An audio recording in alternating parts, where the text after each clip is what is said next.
Hello, welcome back to Court Above the Cut. So I'm at the tunnel again, up at Sapperton. I've already done this video, so what am I doing here? Clue might be just down here. I'm with Paul and Rebecca Whitewick today. If you don't follow their channel already, click the link in the bottom and subscribe. So we decided it's a good idea to go together. I'm going to have a go at that in a minute, don't worry. So we're ready to go.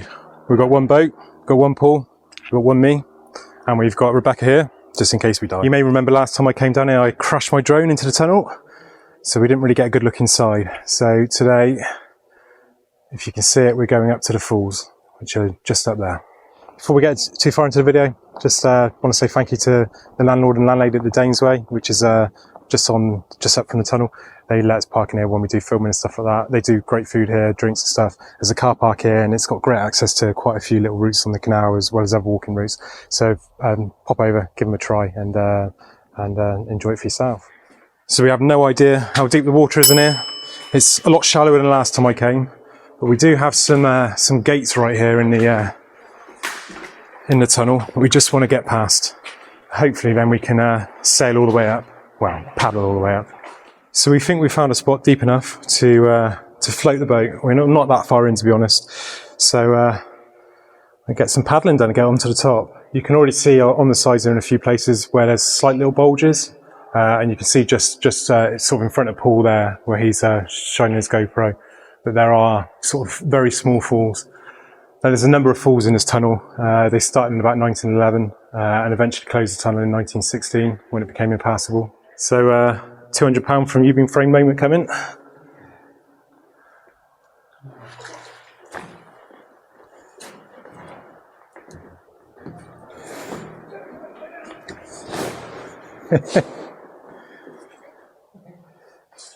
And we are in. We didn't bring the seats. Bad idea, I think. But let's get rowing. Well, the boat idea is literally out the water. Paul put me in the back, and I'm a bit heavier than Paul, you might say, and I think I skagged the bottom with my bum, and it's now deflated over there. So we're going to see if we can have a little walk through. We don't know quite how well we're going to go yet. You should be able to see quite a good view of the brickwork here, right down to the first collapse, which is just ahead of us there. So before we go too far underground, let's just have a look up above and see if we can find some shafts.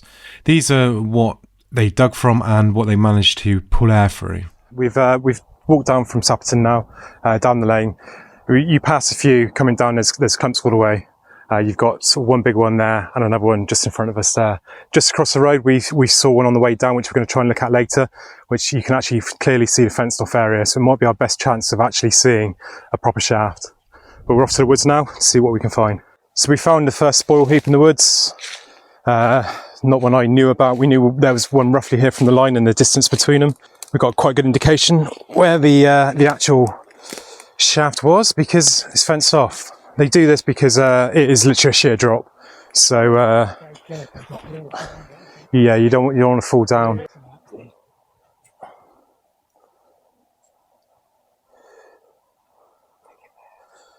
So this is about somewhere between probably 60 and 70 meters deep.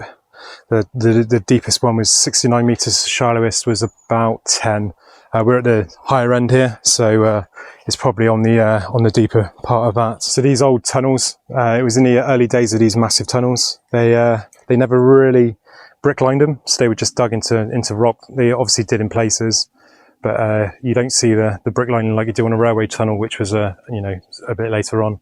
So you can see just where the earth has been sort of dug away and the rock's been dug out for these shafts. So they were dug down to the base of the tunnel, and then they dug each way from those. So on this tunnel you had 26 shafts, which gave, with the tunnel entrances, about 52 portals to dig from. Paul and Rebecca have got an awesome video of this, but it's not this shaft, it's one of the ones further down, which we might see in a minute, where they drop a GoPro down. They built this little trolley and dropped it down to about 30 meters. So I'll put the link up in the top corner there for you to have a look, where you can see right down through. But you can see, just a sheer amount of stuff that was dug out of these holes. It's they're massive here. They'll get smaller as they go further across because the hill was smaller, so there was less spoil to be dug. But yeah, I mean that's quite impressive. Just the width of it as well as the height of it, isn't it, Paul? One thing I really should have thought about this morning was trousers. We're kind of going through a mix of brambles, nettles and a bit of everything here. But we think we found the next shaft. It doesn't look as tall, this one though, does it? I don't know. I mean, we're not too much lower down, are we? Maybe like a 2 metres or something. Yeah, perspective, we're a bit further away. So we found another shaft, as I was saying. This one isn't the one Paul and Rebecca did, it's another one. Single fence on this one, so it's a bit easier to see.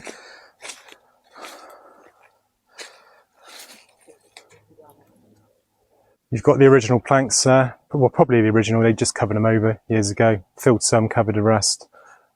So what was happening with these is why they're fenced off. People were literally walking over the top of them and falling down. So we're just exploring one more quickly. Got stuck. It's through some stinging nettles, but I've just got stung by wasps, a whole bunch of them, so it's nothing really. So yeah, we're going up the side. I don't see a fence as of yet. So this is a prime example of these mounds. Some of them are just mounds, you can't see anything. They've long since sort of fallen in. There is some wall in here though, Paul.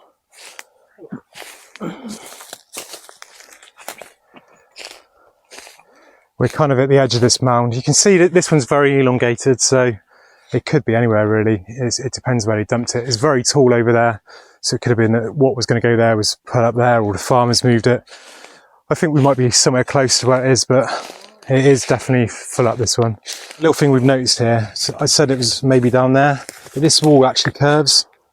You probably can't see it because this footage actually gets a slight curve on it from the lens. So we think it may have been there. There is a bit of a hole there, but again, it looks like it's been filled. Just walking through now. Paul stayed behind because it's a little bit, there's a lot of sediment in the middle. I found like a bit of hard standing, so I'm going to go a bit further and see how far I can go. I'm kind of up to my knees in here at the moment. We've got some evidence of falls just up here. You can't really see it because I'm on the wrong side, but there's a slight bulge on that side and there's a few bricks sort of missing and stuff in it. And an obvious missing part down the bottom there. So these are built with 3 bricks. So there's what's called a 3 brick arch. And so what you're seeing there really is the first layer of bricks that have gone. Now plans to restore this would include probably concrete lining certain sections of it, and other sections would be sort of concrete through the bottom as well. So you can really see here where the calcium's formed on the sides of the cave. So obviously we're in a tunnel now. We're quite deep here, about 70 foot deep. This end is the highest point of the tunnel, but there's massive formations here. Again, more brick missing. You can see a clear bulge up here as well. So apologies on these videos, you can probably see loads of stuff in my hands. It's a bit difficult to shoot the 360 here without cutting all the bits off. But yeah, there's the bulge just there. It's pretty big. I'm not actually too far away from the fall now. It's fairly hard standing on here. So this was originally sort of brick lined on the bottom. There were points where it's gone through limestone. It was just that. It was cut out of the limestone. You then go through areas of what's called fuller's earth. You may know it as cat litter. Certainly the old cat litter was made out of fuller's earth. I think the newest stuff's more synthetic. It's also what's used as bentonite. So you'd have seen on the Lichfield Canal videos I did on the Darnford Moors. They use that in sheets to line the canal. You can hear water running through up here now, quite a bit of it. You've got some runs down here, look, where there's more formations. So you can see some bricks in the bottom of the canal here. That's because this wall has caved. There's a massive curve on this. Now this feels a bit shallower on the silt, so I'm going to get across here and have a look. Just so you can try and get a good bit of footage on that. See where the whole layer is peeled away. So what happens with a fuller's earth where it's brick lined is the clay is really absorbent, which is why they use it for cat litter. Now what that means is you, when it rains heavily and it runs down through, through the ground up above, in the winter especially, when there's lots of downpour, that just swells and swells, and it's caused the sides of the tunnel to sort of bow out. Then when it sort of dries, it pulls back, and then it probably drops a little bit and then swells again, and it causes collapses. Now you can see here we're at this first collapse here, which is pretty substantial. I'm not going to go beyond this point. I've lost Paul, he's gone back, so he's kind of watching me now and he won't be able to see me beyond this point. Problem is with limestone, it mixes with water and you can get carbon dioxide issues in here. So I suddenly start feeling unwell, and then next thing you know I'm collapsing and there's no one to get me. Like I said, there are people behind me that can help. So don't come down here on your own, don't be silly. It is very dangerous. So yeah, here's the first collapse. Look, you can see all the calcium build-up on here. It's quite incredible actually. And then up into the fall up there, look. I'm going to see if I can climb up here. I might not be too successful. I'll see if I can have a look down the other side. You can see the edge of the walls there, look, and I might be able to show you a good, yeah, up there you can see there's actually 4 layers of brick in this one, if you can see it on the camera. I'll get some closer up shots. Here we are on the fall. It's just rock solid.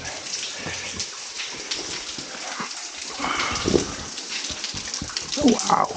So that's something about the water running through. So you can see all that water that's dripping through here now.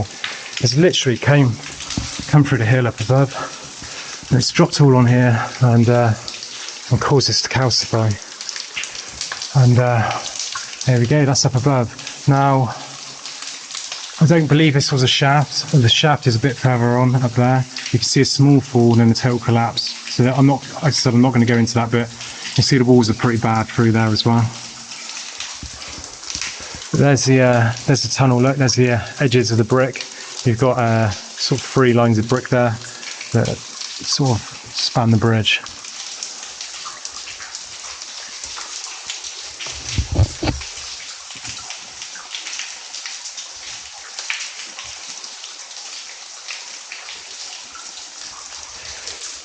So I don't know if you can see that just on there, there's a plate on the wall kind of just in the middle of the square of where my torch is. So that's called a chain plate. So a chain is approximately 66 foot or 20 metres, 20.3 metres. And they are through the tunnel all the way. That may be another one up there as well. Although that doesn't feel like 20 metres to me.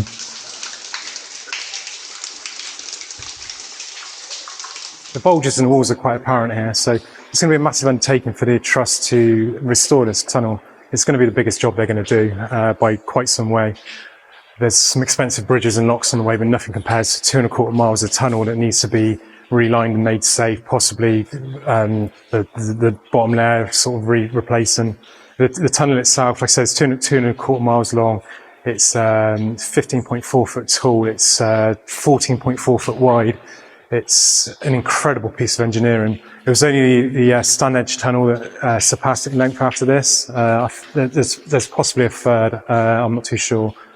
But it really was a remarkable piece of engineering, not only because of the length, but because of the width. Most tunnels are only sort of wide enough for one boat.